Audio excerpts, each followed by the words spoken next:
Dana White's Contender Series Season 9, Week 3 takes place tomorrow night, and I'm going to give you guys my full card breakdown predictions, picks for the event. If you're here, like and subscribe and share it with your friends if they're into DWCS. We have gone 8 for 10 on picks through the first 2 weeks, and we're looking to continue that trend here this week, maybe even sweeping the card. Let's see if we can get 5 out of 5. We're going to hop right into it. I posted my notes on the graphic here just to give you guys an idea of how my thinking works. For Dana White's Contender Series, what I typically do, because I'm less familiar with these fighters than guys in the UFC, I go to their records. I look through every fighter's record, and then I look at the records of the guys they fought. So a big thing about Dana White's Contender Series, a lot of these guys come in and they have good records, but then if you go and look through it, it's very padded. And typically we find out the guy with the better strength of schedule is the guy who is winning in most cases here.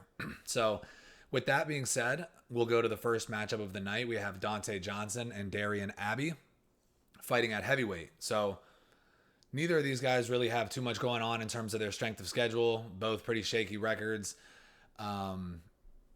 Abbey's a kickboxer. He has decent kick. He'll throw a lead straight and then follow up immediately with a low kick, which I like. He's very tall. Dante Johnson's real undersized for the division. He's a muscular dude. He looks in shape. If you look at his first 2 fights, he fought guys who are up in like 258, 260. And then his third, fourth, and fifth fight, he's fighting light heavyweights. So if you watched any of that, he looked pretty big and bloated in his first couple fights, and then he's, trimmed down a little bit. It looks like to me he should be fighting at light heavyweight, Dante Johnson. But then on the other side, you got Darian Abbey, who stands at 6'6", and he's only coming in at 237, and he doesn't necessarily look like he's in the best shape either. This is an interesting matchup. Like I was finding myself wanting to pick Darian Abbey just because he might be able to get the lead left, low kick combo off, kind of slow Dante Johnson down because he is an aggressive brawler. And also he can utilize, knees. He's very tall. I saw him in his first fight. Darian Abbey actually in his pro debut fought a guy who's 6'8", and he was still trying to get those knees off. So we got a much smaller guy in Dante Johnson. A cheeky knee could sneak up there and put Dante Johnson out. You never know. Dante Johnson's a big favorite in this fight. I wanted to pick Darian Abbey, but he's been knocked out 3 times. This guy Johnson hits hard. He seems like a real athlete.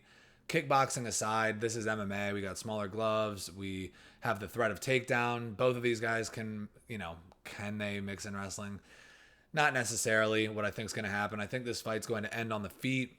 I want to take a dog shot on this card. I don't know if I can this week, but Darian Abbey would be one of note just because I think that a sneaky knee could find its way up the middle and put Dante Johnson down. But if I'm trying to go for accuracy here, gotta lean Dante Johnson. Darian Abbey just hasn't looked all too good in his professional career so far. So I think I'm going to go hesitantly, apprehensively. I'm going to go with Dante Johnson to get this fight done, probably by knockout. Abbey's pretty sloppy for a kickboxer. I mean, so is everyone at heavyweight. Picking heavyweight fights in the UFC is difficult, and then picking them on Dana White's Contender Series is going to be even crazier. So that in itself makes me want to pick Darian Abbey.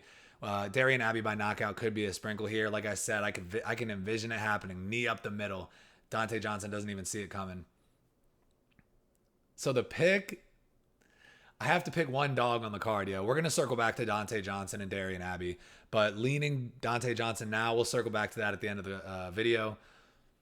If you're here, like and subscribe. Share it with your homies. Next fight, we have Christian Perez-Gonzalez and Manuel Souza in a lightweight bout. As you can see, I got my notes up here. Souza is a pressure fighter. He wings explosive shots, mostly hooks, like real explosive wide shots. And Perez actually is very cool and collected. He's not, he's not backing up like Sai Kumar last week. He was too comfortable backing up. This guy's a very solid fighter. The strength of schedule advantage is going to go to Manuel Souza. He has a pretty solid strength of schedule so far. I mean, everyone knows he knocked out Mauricio Hufi. Went to a decision against Archie Colgan, who's like a tenacious wrestler. So I actually rate that loss, even though it was a loss. If you go back and watch the fight, he made a decent showing of himself. That being said, Christian Perez-Gonzalez's strength of schedule isn't bad either. And he's very cool, calm, and collected. And one thing I like about Christian Perez is that he likes to throw a lot of straights. And with Manuel Souza kind of blitzing in with these wide looping shots, I could see Perez catching him with some straights. Will it be enough? I'm leaning to probably not. I wanted to pick Perez in this fight, but all lines of logic are pointing to Manuel Souza. I think both of these guys could fight in the UFC, and I think the loser of this fight will find his way to the UFC sooner than later. This to me is the fight of the night. I think it's going to be an absolute banger. Probably goes to the scorecards. Manuel Souza is very explosive, but I feel that Christian Perez will be able to stay safe enough to not get knocked out, take advantage of using straight shots and moving around, picking and choosing when to engage and when to disengage to mitigate the damage. But if I had to make a pick on this fight, it's probably going to be Manuel Souza. I would not be surprised at all if Christian Perez could find a way to put him down with the straights. But that being said, we haven't really seen that happen to Manuel Souza so far. So going with the smart pick, we're going with Manuel Souza. Christian Perez, more so than most guys on this card, is live. I see it going to a decision, 2-1 either way. But I'm going to go with Manuel Souza. His strength of schedule is too much to ignore here. So yeah, fight of the night. This one's going to be a banger. Next, we got a light heavyweight bout. This name is a crazy one. So we got light heavyweight bout between Alik Lorenz and Abdul Rahman Yakayev. Did my best on that one. There's a lot of letters in that name. So this guy Yakayev, he looks like he could be him. Like, this is a guy to look out for, in my opinion. The strength of schedule advantage goes to him. And as I put in my notes, he seems to be a prospect to watch. This guy's pretty damn good. He's got solid striking. He uses knees and front kicks. We've seen him hurt people with knees. We've seen him hurt guys with snapping front kicks up the middle, right under the chin. He's great with the wrestling. Seems to have solid cardio, good grappling as well. He has a vicious guillotine, breaking people's necks. Alik Lorenz, his best work comes on the feet. He utilizes straight punches well in his own right.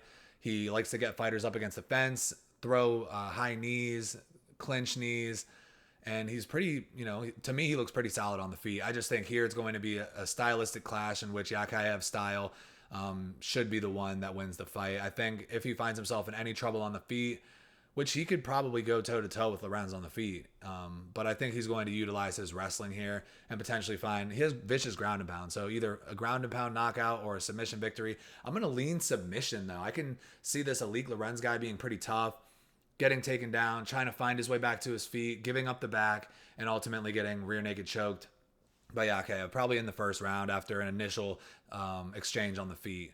So give me Yakayev. I think this guy is actually a pretty solid prospect. We need new blood in the light heavyweight division. It's one of the weaker divisions that we have at the moment in the UFC, and I think this guy could be a pretty solid prospect. So give me Abdul Rahman Yakayev to get the dub here by submission in the first round.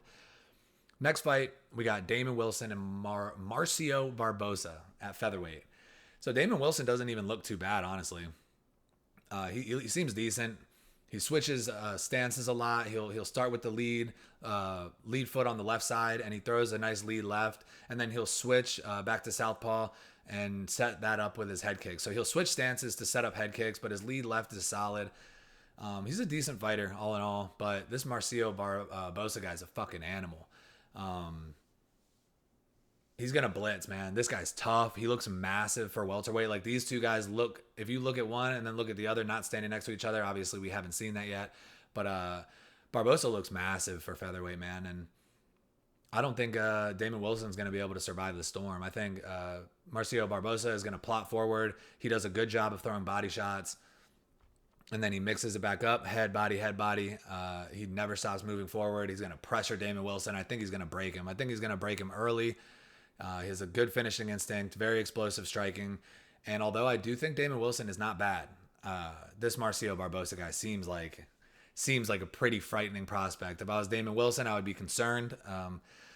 So yeah, give me Marcio Barbosa by knockout in the first round. I think he's going to be too much in the striking department for Damon Wilson. Damon Wilson, in his own respect, likes to throw knees as well, but I don't think it's going to matter here. Marcio Barbosa probably hurts Damon Wilson to the body and ends up finding a knockout, drops him, ground and pound, ref stops it, probably pretty early in the fight. And then we'll move on to the featured bout at middleweight. We have Trent Miller and Ryan Gondra. Now this fight's weird, man. I don't know why this is the main event. I feel like the main event should be Perez and Souza. I was looking at these guys. Oh, I'm excited to see. Like, okay, let's go. We got Trent Miller, pretty muscular dude. He looks like a fucking bodybuilder. And he's going to wing big shots. He's not very fast. He's tough. You know, this, I mean, I don't understand why this is the main event. Ganja, both of these guys have a similar fighting style. They just wing looping shots. Ganja's probably a little bit faster, but he's not that fast either. He doesn't look like he's in shape, Ryan Ganja. Trent Miller, on the other hand, looks like a bodybuilder. They're both going to come forward sloppy. Trent Miller might be able to wrestle a little. Ryan Ganja can wrestle a little in his own respect. Ganja probably has the strength of schedule advantage, but it's not that crazy different to where I would have to lean him. This would be a fight where I could see Trent Miller being live here. I believe he's taking the fight on relatively short notice, but this one is a definition of a puncher's chance. So we got both of these guys sloppy, slow. They're going to just be winging hooks at each other, and whoever lands first is probably going to win. Trent Miller hasn't been knocked out yet. I see a lot of people taking Ganja by knockout, which it makes sense because he's a little bit faster. But neither of these guys are very impressive to me, and I think either of them get ate up at middleweight, if I'm being honest. I don't see either of these guys having much success in one of the more stacked divisions right now. I want to take a dog shot on Trent Miller because I mean, it's the same reason why I would pick Ryan Ganja. One of these guys is going to get caught first, and at the end of the day, Ryan Ganja might be a little bit faster, so I guess I have to lean him because they're both going to go like this. Just like that, over and over again. And whoever lands first is going to win, probably. Trent Miller could utilize a little bit of wrestling, but I don't think there's a massive discrepancy in who has a better skill set there. I just see this fight being real sloppy. I'm kind of annoying myself talking about it. But I'm probably going to go, I don't know, man. I want to pick Trent Miller. I just think this is a card where all the favorites are going to win. All 5 favorites on this card should probably win. I guess give me Ryan Ganja. He does not look good. Trent Miller, I'm rooting for you, but I'm going to pick Ryan Ganja here. Am I going to pick Ryan Ganja? Yeah, I'm going to pick Ryan Ganja. Fuck it. He's probably going to get Trent Miller out of there. He's a little bit more explosive. He's a little bit faster, but Trent Miller does have power in his own respect. I hate this pick. I hate this fight. It should be fun. It should be funny. Give me Ryan Ganja to finish this fight, but I really could see Trent Miller catching him. I could definitely see Trent Miller winning here. So if Trent Miller by knockout is like super crazy plus money, that could definitely be a long shot stab. Yeah. I don't think I'm picking any underdogs on this card. I want to take Darian Abbey just based off the possibility of the knee. But then again, me making my picks on who I think is going to win in each of these matchups might not always correlate with the betting side. So Dante Johnson could be the pick, but if we have Darian Abbey by knockout at like plus 500 or something, that's certainly worth a stab, because I think it's possible. Is it very likely? Not necessarily, but same here with Trent Miller. If his knockout prop is juiced, that's a possible long shot opportunity. So for this card, we're looking like Shout Out Vinny Talks is going to be a favorite sweep. It'll be the first of the season where all of the favorites win. So Vinny's favorite parlay will hit, hopefully. Dante Johnson, Manuel Souza, Abdul Rahman Yakiev, Marcio Barbosa, and Ryan Ganja. Probably not going to be the juiciest parlay, and we are very used to seeing big underdogs come up clutch on Dana White's Contender Series. But the leans are all the favorites here. We have a lot of massive differences in strength of schedule, some clear-cut stylistic advantages. I do think Darian Abbey's live. I want to say Christian Perez is live, but Manuel Souza seems like he might be undeniable tomorrow night. And then Trent Miller, in his own respect, is also live. So we're going with the favorites this week, but be on the lookout for Darian Abbey by knockout. Be on the lookout by Trent Miller by knockout. I think those could potentially be 2 sneaky plays. If any dogs are going to cash, I think it's going to be one of them. And hopefully we have some exciting fights. I believe these fights are all based on what the odds makers are saying, likely to end inside the distance. So we could have a very fun card here. I'm excited about it. And I'm always looking to drop more content for Dana White's Contender Series, UFC, conversational pieces about the sport. We have an off week this week for UFC, so I'm going to be looking to drop some fun videos where we can potentially get some conversations started. If you're here, I appreciate you watching. Comment your favorite pick of the week and let me know who you think is a live underdog to get it done.